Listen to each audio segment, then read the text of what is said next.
Olot va ser l'epicentre darrer en la celebració de la segona cita del rànquing Destí Winmau 2017 de la Federació Catalana de Darts. La seu del Club Darts Olot va incrementar el nombre de línies de tir per acollir aquest classificatori. El Destí Winmau és una competició mixta que compta amb 8 proves puntuables repartides per tot Catalunya. Cada Open compta amb un quadrant a cau directe, on els participants sumen punts per cada partit guanyat. Al final de totes les proves, els millors 3 homes i la millor dona es classifiquen per participar al prestigiós Winmau World Masters. Les competicions de lliga es juguen amb equip, cada jugador com a molt pot sumar un punt, i en canvi aquí és una competició ja a nivell individual. Llavors cada esportista ha de defendre el seu joc a nivell individual. Hi ha competicions d'equips que cada jugador suma un punt, a més es juga després per parelles, en canvi aquí no, es juga a 501, el millor de 7, el primer que guanya 4, i és una competició més de cara de superació individualment.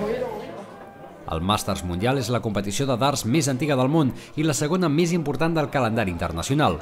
Es celebra a Londres, on s'hi donen cita els millors esportistes del món i entre ells els millors esportistes catalans des del 2011, any en què la Federació Catalana de Darts va ser admesa com a membre de la Federació Mundial de Darts i que ha permès des d'aleshores garantir la participació catalana de forma consecutiva amb una mitjana de 6 esportistes cada any.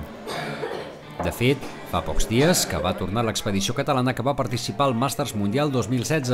Doncs vam estar a finals de novembre, justament aquest any es va fer a prop de Londres, que és realment on van néixer els darts, i la veritat és que com a experiència bé, ja és la segona vegada que vaig, i millor, més tranquil·la i tot més normal, però sí que a nivell de competició encara ens queda poder competir com ells ho fan, perquè la diferència és una miqueta la quantitat de dones que competeixen allà i el nivell que tenen elles el que tenim aquí, doncs hem de treballar una miqueta més amb això, però en principi la quantitat de dones cada vegada hi ha més. Per exemple, aquest any és la primera vegada, aquest rànquing és la primera vegada que hi ha 8 dones, que ja feia temps que no es aconseguia, i és important perquè així també nosaltres tenim més opcions de competir entre nosaltres i anar millorant els nervis i competir a un millor nivell. El segon Destí Winmau va registrar un total de 50 participants, rècord d'inscrits total, i també en categoria femenina.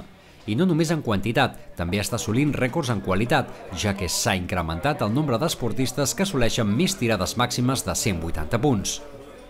La millor jugadora femenina va ser María José Gómez de l'Olot, mentre que el guanyador va ser Dani Carrasco, després de superar la final a Òscar Valenzuela per 4-0. La propera gran cita del rànquing de la Federació serà a Manresa a finals de gener.